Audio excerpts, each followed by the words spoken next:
भाई जो गुरु वचन पे डट गए, कट गए फंद 84 के, कट गए फंद 84 के, कट गए फंद 84। गरीब कान चिराए क्या हुआ, रहा कानों मुद्रा डाल, मुद्रा पहरे क्या हुआ, सिर फोड़ेगा काल।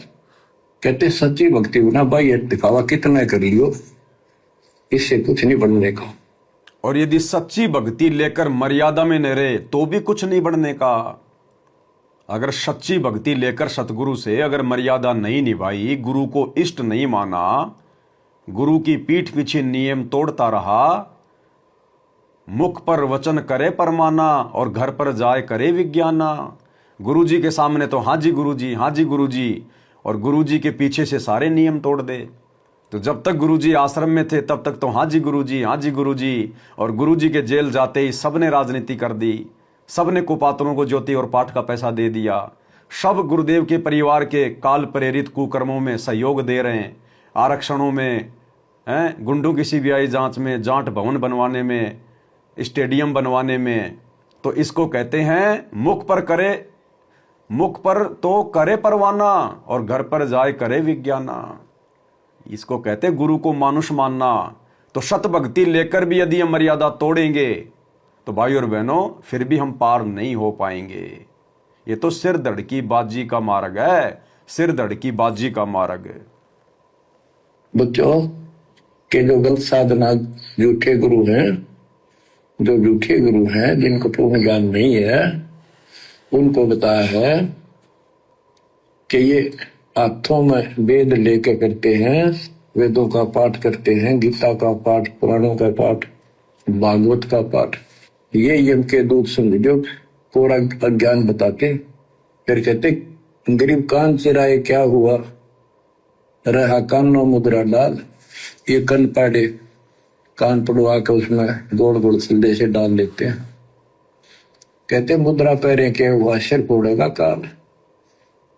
चुंडित मुंडित पकड़े लिए, इनसे जम किंकर ना डरता। ठीक इसी प्रकार भाई और बहनों आप ये ना सोचें कि गुरुजी तो जगत वालों के बारे में कह रहे हैं, जो आन उपासना कर रहे हैं उनके बारे में कह रहे हैं। ये पवनदास तो फालतू में आश्रम वालों के ऊपर बातें जोड़ रहा है। एक सिक्के के दो पहलू होते हैं। एक जो सिक्का होता है ना, 1 रुपए का नोट, 5 रुपए का सिक्का होता है, उसकी 2 साइड होती है, 2 पहलू होते हैं। अरे ये तो हमें पता ही है कि गुरुजी ने जगत वालों के बारे में क्या बताया क्या नहीं बताया। वो सारी क्रिया तो हमने छोड़ ही दी है। यहां परमेश्वर हमें अपने पंथ में अपने आत्माओं को किस प्रकार से सावधान करना है, किस प्रकार से जगाना है, क्योंकि सतगुरु के शब्द सांकेतिक होते हैं। सतगुरु के शब्द, सतगुरु की बातें, सतगुरु के सत्संग सांकेतिक होते हैं। सतगुरु कह क्या रहा है और सतगुरु समझाना क्या चाहता है, वो है सत्संग को समझना, सतगुरु के संकेतों को समझना। देखो एक सत्संग में क्या कहा गुरुदेव भगवान ने, आदरणीय गरीबदास जी महाराज जी की वाणी का हवाला देते हुए कि बंदी छोड़ कह क्या रहे हैं, कथा क्या सुना रहे हैं और उस कथा के माध्यम से समझा क्या रहे हैं। तो इसी प्रकार गुरुजी कह क्या रहे हैं और हमने उस बात को लेकर, उस सत्संग को लेकर हम अपने जीवन में क्या समझ सकते हैं, क्या हासिल कर सकते हैं, वो बात महत्वपूर्ण है। यानी संकेत कहां किया जा रहा है, बात क्या कही जा रही है। तो क्या कह रहे हैं परमात्मा कि बंदी छोड़ गरीबदास जी वो कहानी क्या सुना रहे हैं, वो कथा क्या सुना रहे हैं और उस कथा के माध्यम से समझा क्या रहे हैं। जो कोई हमारा वीरा अगर वो रहस्य छुपा हुआ है, जो कि आम भक्त आम संत के बस की बात नहीं कि इसमें से वो रहस्य को निकाल सके। क्या कह रहे हैं गुरुदेव कि बंदी छोड़ की वाणी में वो रहस्य छुपा हुआ है जिसको आम संत, आम व्यक्ति नहीं निकाल सकता।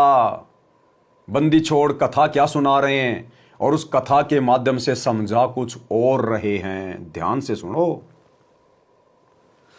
बंदी छोड़ की वाणी के अंदर वो रहस्य छुपा हुआ है जो कि आम भक्त आम संत के बस की बात नहीं कि इसमें से वो रहस्य को निकाल सके। उनकी अपनी कृपा जिस पर हो जाती है वही इस बात को ढूंढ सकता है कि सतगुरु महाराज इस वाणी के माध्यम से हमें क्या समझाना चाहते हैं। कथा कोई सुना रहे हैं और उसके अंदर समझा कोई और बात रहे। कथा क्या सुना रहे हैं और उसके माध्यम से समझा कोई और बात रहे हैं।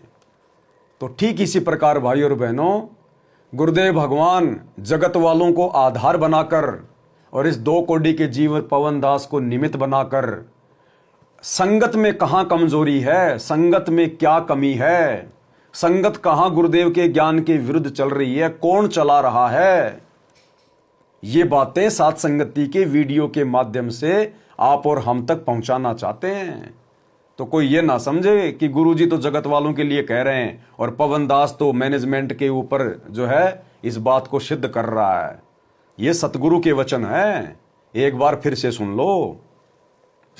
बंदी छोड़ की वाणी के अंदर वो रहस्य छुपा हुआ है जो कि आम भक्त आम संत के बस की बात नहीं कि इसमें से वो रहस्य को निकाल सके। उनकी अपनी कृपा जिस पर हो जाती है वही इस बात को ढूंढ सकता है कि सतगुरु महाराज इस वाणी के माध्यम से हमें क्या समझाना चाहते हैं।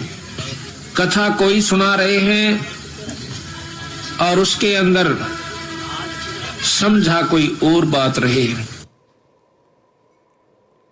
तो इसी प्रकार भाई और बहनों, जब हम पहले गुरुजी की शरण में नहीं थे, सत भक्ति नहीं कर रहे थे, तो हमारे को किसने फंसा रखा था? इन नकली गुरुओं ने, गांव-गांव में बैठे नकली गुरुओं ने। गुरुआ गांव बिगाड़े संतो, गुरुआ गांव बिगाड़े, ऐसे कर्म जीव के ल्या दिए, ईव जड़े ना जाड़े।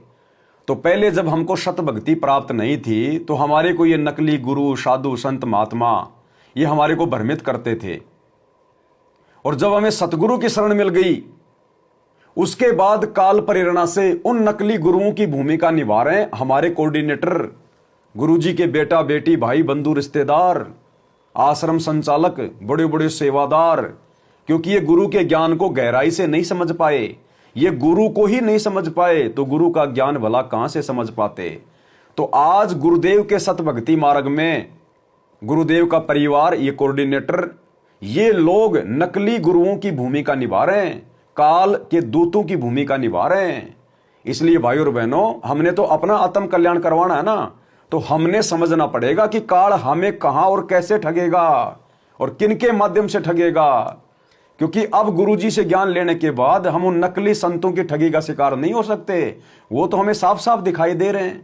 तो काल अब संगत में ही अपने दूत पैदा करेगा, संगत में ही नकली भगत पैदा करेगा और उन्हीं के माध्यम से हमें फंसाएगा विश्वास में लेकर।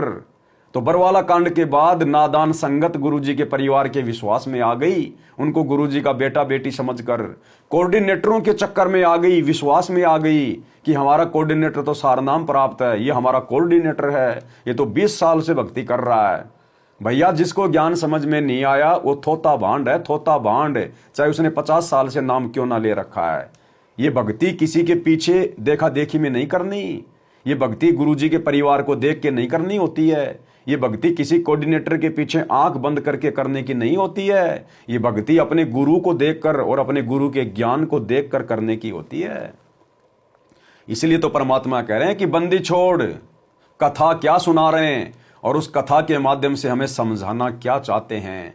क्योंकि भाई और बहनों, हिसार जेल से आने वाले ये विशेष संदेश हैं। एक होता संदेश, एक होता विशेष संदेश।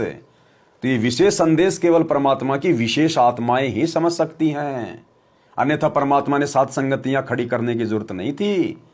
बाकी संगत तो परमात्मा के सामान्य सत्संग भी नहीं समझ सकी, उनको समझवाने के लिए भी परमात्मा ने सात संगतियां शुरू करवाई और उन्हीं सत्संगों से हम आप और भाई बहनों ने अपने गुरु को परमात्मा माना है, परमात्मा जाना है। जबकि वो सत्संग तो सब सुन रहे थे, उन सत्संगों को सुनते सुनते भी किसी ने गुरु को परमात्मा नहीं माना और 90% भाई बहन तो आज भी गुरु को परमात्मा नहीं मान रहे और वो ही सत्संग सुन रहे हैं।